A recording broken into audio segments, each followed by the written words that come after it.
Hi everyone, welcome back to my channel. This is Josie's Point of View, where we focus on human nature stories from the Carolinas and beyond. Today it's Monday and it's September the 16th, 2024.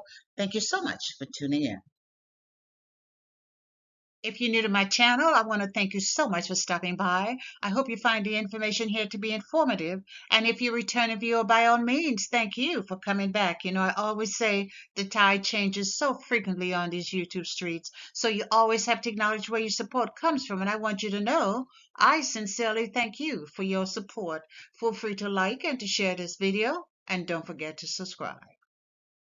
Well, this is another video from my series entitled Church Leaders Behaving Badly, and I'm focusing on child sex crimes by church leaders. There's just so much of it going on. It seems as if there is an explosion, and we need to be talking about it.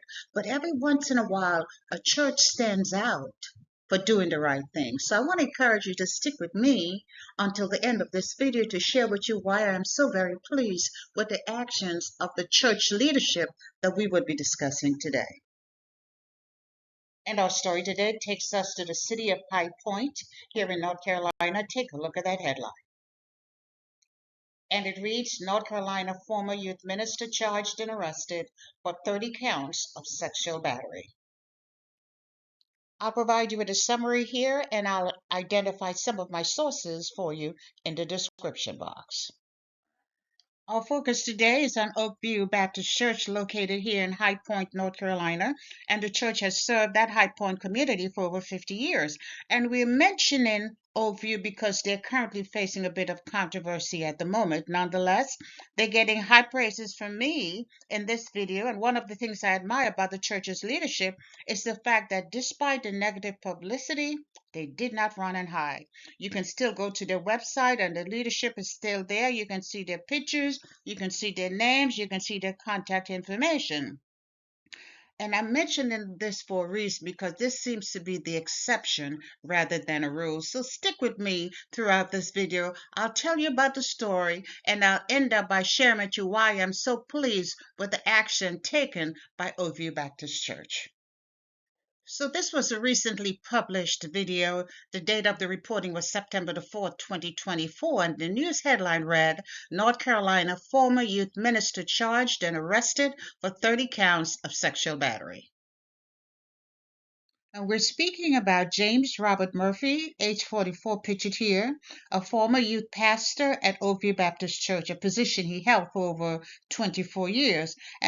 Until recently, that is, until when he was forced to resign. It was reported that part of his duties as youth pastor, he was responsible for overseeing all youth activities taking place on and off campus. He interacted with over 100 young people, boys and girls, each week.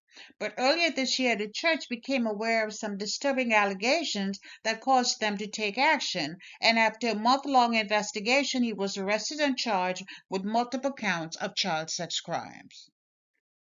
Now, according to a report given to the media by a representative of the church leadership first became aware of the alleged sexual abuse conducted by Murphy. They learned about it earlier this year. It was not mentioned who brought the charges forward or who made the charges public, but the church became aware of a series of activities that occurred in 2023, and the first thing the church did was to immediately suspend Murphy. They removed him from having direct contact with children, and then the church notified the police. And what started as an initial investigation or initial complaint to the police turned out to be a very disturbing sequence of events as multiple victims were identified. Now, the exact number was not mentioned, but the report states multiple victims, and police say they range in ages from 16 to 19 years old. And of course, the case remains open, and just in case there might be additional victims out there who have yet to come forward. And as already mentioned, there were multiple victims, and police say they ranged in ages from 16 to 19 years old. And the police report indicates that during the investigation, there were reports ranging from Murphy exposing himself to some victims and encouraging other victims to remove their clothes. According to the arrest warrant, Murphy had repeated counts of telling multiple young victims to remove their pants and expose themselves in the presence of another minor. An additional set of charges alleged that Murphy and another minor pulled down another victim's underwear. My gosh. And because of this investigation, he was eventually charged with 30 counts of sexual battery. Now, at this point, I think it's appropriate for me to raise my hands and ask this question. Have we really identified all of the victims? Are there additional victims out there? And I think this is an appropriate question. Think about it for a second. He has been with this church for over 24 years, interacting with these young people. How strange is it that only last year, in 2023, he is identified as having been violating those young people, allegedly? It seems unlikely that this behavior just happened in this short time frame. I don't know that to be true, but it seems a reasonable question to ask whether or not there are other people or young victims out there who have just not yet come forward.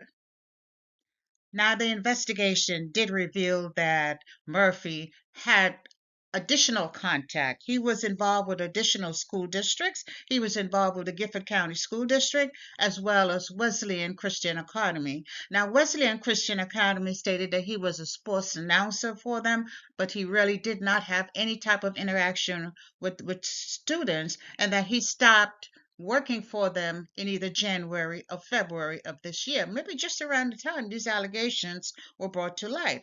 But Gifford County Schools did issue a statement, and they indicated Murphy was a vendor who provided a service to two of their schools. They say he was not an employee and that he was no longer providing those services to their schools. And as a result of these charges, Murphy was arrested at his home on August 29. Police says that he was arrested without incident. So that came from the High Point Police Department, their Facebook page. He posted a bond of $100,000 and he was released. He was allowed to go home. However, there were some stipulations from the judge. He was prohibited from having any type of contact with any of the victims, and he was also prohibited from being on any of the premises related to Gifford County School. His next court appearance is scheduled for this coming week on September the 23rd. And hats off to the High Point Church leadership for taking such a positive a move in reporting this allegation of sexual abuse to the authorities. I'm sure this may have been a very, very difficult decision, and you probably could have tried to cover it up, but you did not. You made the right choice. This is exactly what I would expect from a church leadership body. I'm so very proud of you and your actions. Well done. And whenever I do these videos, I always try to conclude with a message to victims. If you out there and you just by some chance listening to this video, it's not by chance. I want you to know you're not alone. I want you to know that whatever happened to you was not your fault. But I want to encourage you now to speak up and tell your story. You no longer have to carry this burden. You no longer have to live with the shame and the guilt of the things that were done to you against your will. I want to encourage you to tell your story. Share what has happened to you with someone that you trust. It could be the police, it could be a church leader, it could be a social worker, it could be a nurse, it could be someone, just someone that you know and someone you know that you can really trust. Or else it's as simple as picking up that phone and dialing 911. I want you to know that in North Carolina, there's no statute of limitation for child sexual abuse. So it does not matter how long ago you've been violated, you can still go to the authorities and seek the justice that you deserve. And that's all I have for you right now, but feel free to leave me a comment below and let me know what you think about this video, and by all means, feel free to like it and to share it. And if you haven't done so already, I want to invite you to subscribe to my channel by clicking on that red subscribe button. It's on the bottom right-hand corner of your screen. And if you click on the bell that looks like just like this one, that's the notification bell. If you click on that notification bell, you'll be the first to know whenever a new video is uploaded.